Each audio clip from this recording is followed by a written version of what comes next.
हमारी धरती के कुछ कोने ऐसे भी हैं जहां जाकर हमें लगता है कि जैसे हम दुनिया के नहीं बल्कि हम किसी और रियल और डायमेंशन में आ गए। कहीं पानी लाल खून की तरह बह रहा है, कहीं जमीन खुद टूटकर नर्क का दरवाजा खोल रही है, कहीं पेड़ अजीब एंगल में उगते हैं तो कहीं समुंदर के नीचे पूरा शहर छुपा है। बिल्कुल सही सुना आपने, एक पूरा शहर जिसे समय निगल गया पर उसके राज अभी भी जिंदा हैं। तो चलिए चलते हैं एक ऐसे सफर पर जहां हम देखेंगे दुनिया के 7 सबसे रहस्यमयी जगह। दोस्तों, अगर आपने अभी तक हमारे इस चैनल को सब्सक्राइब नहीं किया है तो जरूर सब्सक्राइब कर लें, क्योंकि आपके एक सब्सक्राइब में हमें बहुत मोटिवेशन मिलता है और हम आपके लिए ऐसी वीडियोस बनाते रहेंगे। तो चलिए वीडियो शुरू करते हैं। Number 1, the under water city of Sachin, China. एक पूरा शहर जिसमें सड़कें, मंदिर, घंटे वाले टावर्स और मकान हैं, सब कुछ जैसा का तैसा। फर्क इतना है, यह शहर पानी के 1000 फीट नीचे सो रहा है। यह है सिचिंग, चाइना का लाइन सिटी, जो आज भी अपने रहस्यों के साथ जुड़ा हुआ है, एक अंडर वाटर टाइम कैप्सूल की तरह। सचिन का इतिहास 1300 साल पुराना है। ईस्टर्न हान डायनेस्टी के दौरान 25 से 200 एचडी के बीच एक जमाने में एक बडिस्टंग टैंक सेंटर था। मंदिर, कार्ड, स्टोन गेट्स और चाइनीज आर्किटेक्चर से भरा हुआ। लेकिन एक दिन बिना किसी 1970 के दौरान चाइना के निशान रिवर हाइड्रो कैंप डैम बनाने का फैसला लिया। उस डैम के बनाने के लिए पूरे सचिन रीजन को फ्लड करना पड़ा और ऐसे ही एक रात में 500 लोगों का शहर हमेशा के लिए पानी के नीचे चला गया। कहा जाता है लोगों को जल्दी में एक्यूरेट कर दिया गया, लेकिन कुछ कहानियां कहती हैं सब लोग नहीं जा पाए। डूबने के बाद सिचिंग का जिक्र लोग भूल गए। आज से कुछ साल पहले एक डाइविंग एक्सपीडिशन ने वापस ढूंढ निकाला और जो उन्होंने देखा उसने साइंटिस्ट और हिस्टोरियंस दोनों को हैरान कर दिया। पानी के नीचे उन्होंने देखा 5 सिटी गेट्स, 265 आर्चवेज और ऐसे कवरिंग जिनके पैटर्न आज भी बनाना मुश्किल है। वॉल्स अब भी खड़ी हैं, ड्रैगन्स और लायंस के स्कल्पचर्स अब भी उसी जगह हैं, बस उनके आसपास एक अजीब साइलेंस है। कुछ डवर्स कहते हैं जब वह अंदर जाते हैं तो उन्हें एक बजती हुई घंटी की आवाज सुनाई देती है, जैसे कोई पुराना मंदिर उन्हें बुला रहा। कुछ लोग कहते हैं पानी के नीचे एक फॉग लाइक एनर्जी महसूस होती है, जैसे शहर अभी भी जिंदा हो। साइंटिस्ट के लिए सबसे बड़ा मिस्ट्री यह है 100 फीट से ज्यादा पानी के नीचे होने के बाद भी सचिन के बिल्डिंग्स, स्ट्रक्चर्स और स्टैचूज बिल्कुल प्रिजर्व है, ना स्क्रैच, जैसे वक्त ने इस शहर को टच करने से मना कर दिया हो। अब सिचिंग को लोग द अंटार्कटिक्स ऑफ ईस्ट कहते हैं, एक ऐसा शहर जहां वक्त रुक गया हो और जिंदगी पानी के अंदर बस एक खामोशी बनकर रह गई। Number 2, the blood falls Antarctica, बर्फ से ढका हुआ वो महासागर जहां हर तरफ बस सफेदी ही सफेदी है, जहां हवा इतनी तेज चलती है कि इंसान का चेहरा पत्थर बन जाए। लेकिन इस व्हाइट कॉन्टिनेंट के बीच एक जगह है जहां बर्फ से लाल खून बह रहा है। यह है द ब्लड फॉल्स अंटार्कटिका के टेलर ग्लेशियर के पास, एक ऐसी झील जहां से लाल रंग का पानी बर्फ के बीच से निकलता है, जैसे किसी ने जमीन को छील दिया हो और उसमें से लहू उबल रहा हो। खोज 1911 में एक जियोलॉजिस्ट ने किया, उनका नाम था थॉमस ग्रिफिथ टेलर। जब उसने पहली बार देखा था तो उसे लगा शायद ग्लेशियर के नीचे रेड एल्ग उबल रही। जब टेस्ट किया गया तो सच सामने आया, यह कोई एल्ग नहीं था बल्कि आयरन रिच वाटर था जो बर्फ के अंदर एक एशियन लेक से आ रहा था। साइंटिस्ट कहते हैं कि ग्लेशियर के नीचे एक सब ग्लेशियर लेक है जिसमें पानी और साल्ट इतना पुराना है कि लाखों साल से सनलाइट उस तक नहीं पहुंची। वहां ऑक्सीजन नहीं है और टेम्परेचर -10 सेल्सियस से भी कम है। और सबसे हैरानी की बात, उस लेक के अंदर माइक्रो ऑर्गेनिज्म जिंदा हैं। एक पूरी दुनिया एक हिडन इकोसिस्टम को जो इंसान के साइंस के बिना जी रही। जब आयरन रिच पानी ग्लेशियर के बाहर आता है तो ऑक्सीजन से मिलते ही रस्ट जैसे रिएक्ट करता है और लाल रंग ले लेता है जैसे खून बहा। इस रिएक्शन से ही बना है द ब्लड फॉल्स। लेकिन यह सिर्फ साइंस का खेल नहीं लगता। अंटार्कटिका के कुछ रिसर्चर्स कहते हैं उस लेक के अंदर एक एलियन लाइफ फॉर्म हो सकती है जो अर्थ के किसी और जगह नहीं मिलती। नासा के साइंटिस्ट ने तो यह तक कहा है अगर हम समझ गए कि द ब्लड फॉल्स के नीचे लाइफ कैसे जिंदा है तो हम समझ सकते हैं कि मार्स पर जिंदगी कैसे पॉसिबल हो सकती है। और सबसे अजीब बात, हर साल ब्लड फॉल्स का लाल पानी थोड़ा बदल जाता है। किसी साल ज्यादा डार्क और किसी साल बिल्कुल क्रिम्सन रेड, जैसे वो ग्लेशियर सांस ले रहा हो, धड़क रहा हो। कुछ एक्सप्लोरर्स कहते हैं जब रात होती है और अंटार्कटिक विच चलती है तो ब्लड फॉल्स के पास एक ग्लिंग साउंड आती है जैसे कोई अंदर से बोल रहा हो कुछ चीजें जिंदा हैं, बस उन्हें दिखाई नहीं देता। Number 3, the devil's kettle waterfall. America के मिनेसोटा स्टेट के अंदर एक ऐसी जगह है जहां नेचर खुद इंसानों के समझ से परे लगती है। The devil's kettle waterfall. यह एक ऐसी वाटरफॉल है जो बाहर से बिल्कुल नॉर्मल लगती है, लेकिन जैसे ही आप इसे ध्यान से देखते हो एक अजीब सी बात सामने आती है। यह वाटरफॉल जज C R Magnus state park के अंदर है और ब्रूल रिवर के बीच बीच दो पार्ट्स में स्प्लिट हो जाती है। एक साइड पानी तो नॉर्मल तरीके से नीचे गिरता है, लेकिन दूसरी साइड का पानी बस गायब हो जाता है।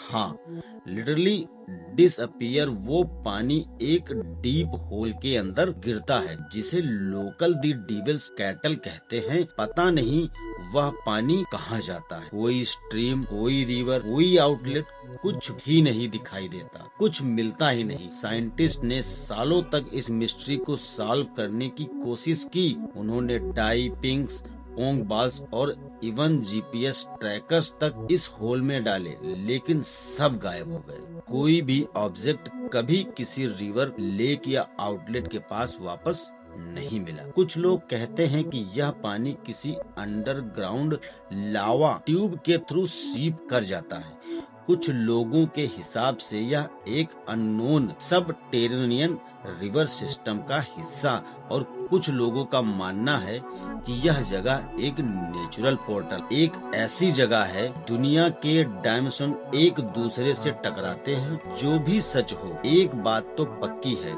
डेविल्स कैटल इंसानी समझ से परे है। एक वाटरफॉल जहाँ का आधा पानी बस हवा में घुल जाता है बिना किसी निशान के। नेचर का एक ऐसा राज जो हर साल नए एक्सप्लोरर्स अपनी तरफ खींचता है, फिर चुपचाप अपने अंदर समा लेता है। Number 4, Mount Roraima. South America के डेंस फॉरेस्ट के बीच एक ऐसी जगह है जो देखने में किसी दूसरी दुनिया का हिस्सा लगती है। माउंट रोइमा एक माउंटेन का वेनेजुएला, ब्राजील और गयाना के बॉर्डर पर स्थित है। दुनिया के सबसे पुराने प्लेटोल्स में एक माना जाता है, लेकिन माउंट रोइमा सिर्फ एक माउंटेन नहीं, एक मिस्ट्री है। इसका शेप बिल्कुल अलग है, एक फ्लैट टॉप फ्लैटो जिसे देखकर लगता है जैसे जमीन से एक ज्वाइंट स्टोन टेबल उठा दिया गया। 1.2 बिलियन साल पुराना यह माउंटेन बारिशों और हवा से घिस कर इतना स्ट्रेंज बन गया है कि साइंटिस्ट भी हैरान रह जाते हैं। लेकिन सबसे अजीब बात यह है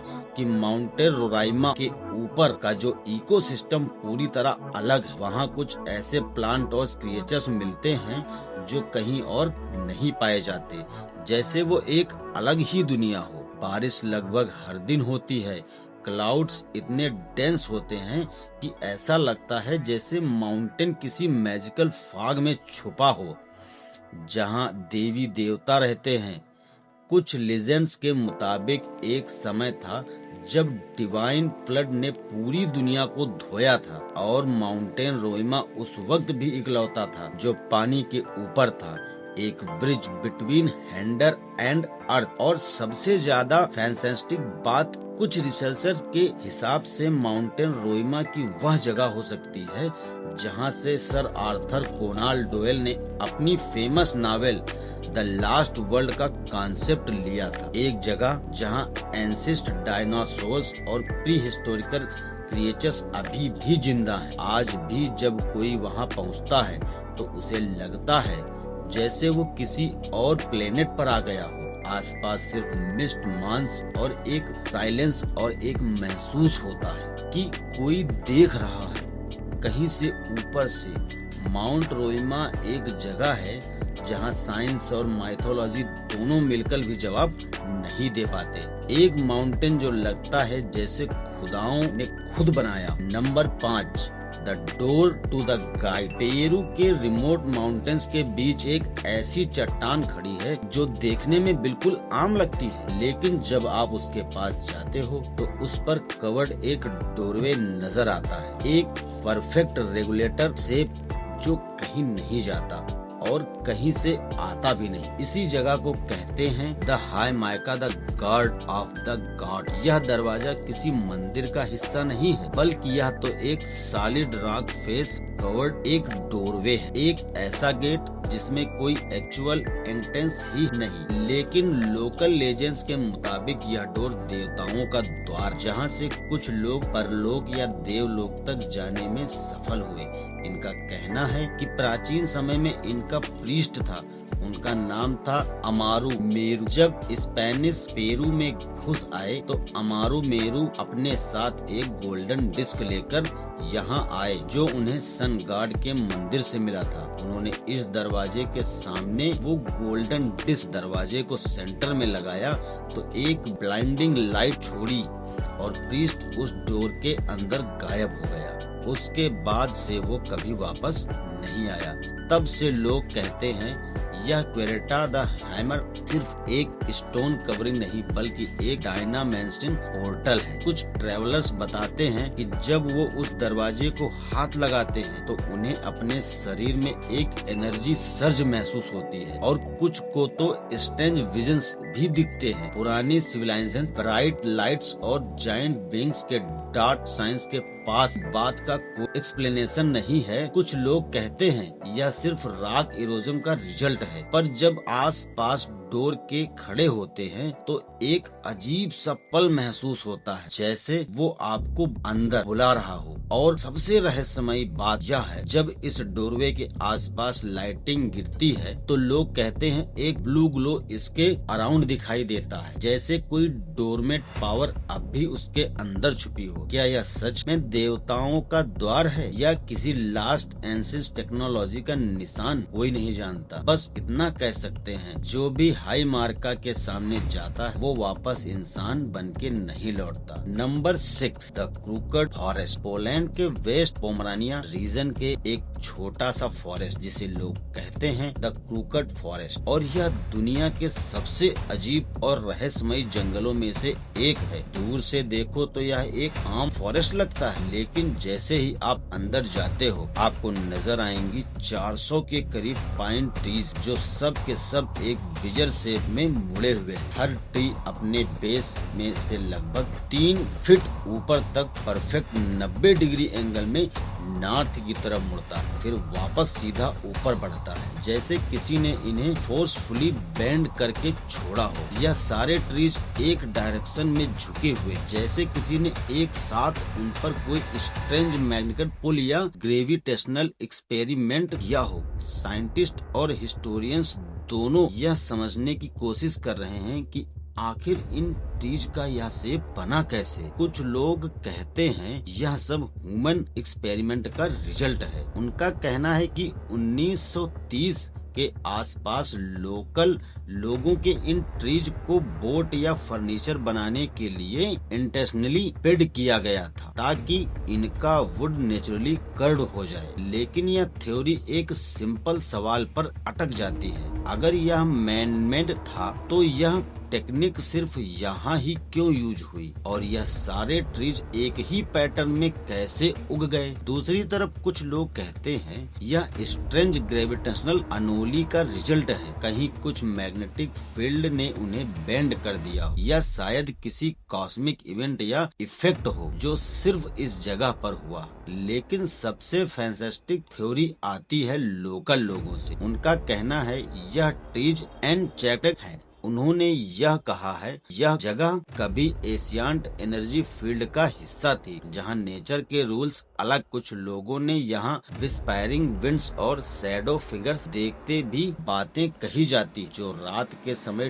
ट्रीज के बीच घूमते हैं। क्रूकड फॉरेस्ट इतनी सिमेट्री के साथ ट्विस्टेड है कि यहाँ नेचुरल फिनोमेनन लगता है। आज भी कोई नहीं जानता यह ट्रीज ऐसे बने कैसे और यह बेंड होने की बाद भी जिंदा कैसे रहे। बस इतना कह सकते हैं जब हवा इस फॉरेस्ट से गुजरती है तो लगता है जैसे जमीन खुद अपना सीक्रेट छुपा रही हो, एक ऐसा सीक्रेट जो शायद इंसानों के समझ से बहुत परे है। Number 7, the gate to the underworld. Siberia के बीचों बीच एक जगह है जिसे लोग कहते हैं the gate to the underworld. इसका असली नाम बताया गया क्रिएटर, लेकिन लोकल याकूट लोग इसे मेगा स्लम्प नहीं बल्कि नरक का द्वार, द डोर टू हेल कहते हैं। जब आप इस जगह के करीब जाते हो तो लगता है जैसे धरती खुद खुलकर अंदर के अंधेरों में समा रही हो। बताया गया क्रिएटर